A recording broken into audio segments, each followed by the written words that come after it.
the very first English commentary match of the season. It is Ulsan HD versus Gangwon FC, the Harangi versus the Bears. Who will have more bite? Alex, you're on duty for this one. Yeah, this fixture actually got me searching online. I did Google who would win between a tiger and a bear in a fight. It's one of those classic nature, so unnatural nature scenarios, because you don't naturally get them too close together, depending on the species of bear. Because obviously in some parts of the world, the Siberian tiger could encounter bears potentially, I guess, right? And yeah, and you think so? that same type of tiger. I'm not a nature expert, as you can probably gather already, with the names of all the different tigers. But that particular type, we used to have in Korea. Yeah, long time ago. Not you and I, but the royal we of Korea used to have it. yeah. And obviously Korea's also got bears too, or traditionally had bears. We still have these moon bears here, but I think larger bears as well. And anyway, I just went straight in with tiger versus grizzly, and Google's like grizzly's going to win that. Oh, I suppose the power of the bear, really. Very thick body, and very heavy, powerful. And but if it was like a Asiatic black bear against a tiger, it would be probably tiger, but Asiatic black bear would have a real chance, apparently.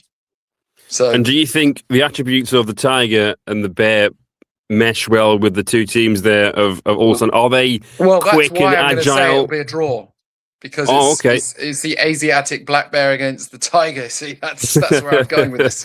For no other reason. No, I do have reasons. I think a draw is a pretty solid prediction on this one.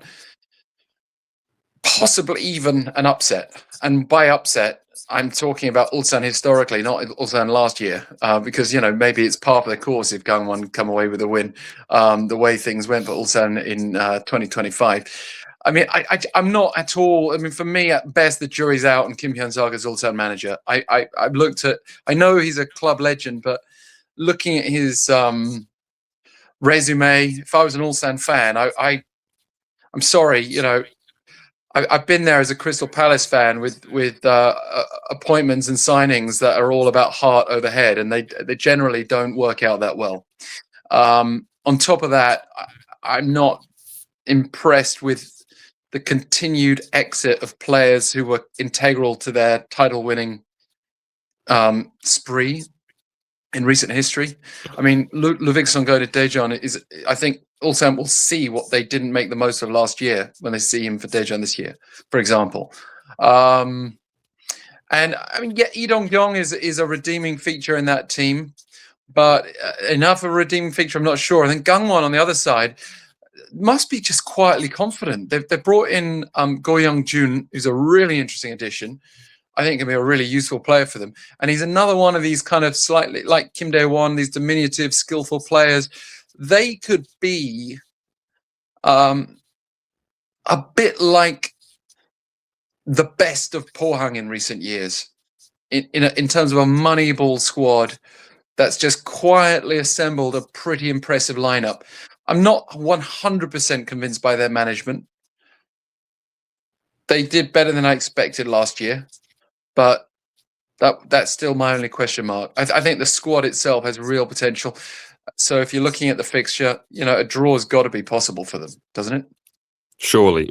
Lee Dong-kyung is he the pick of the players, so you think going to be a potential match winner in this game? Or Go Young-jun? If one player is going to make a difference from either side, it's probably him. But if Gangwon can nullify his threat, then a team effort could prevail for them.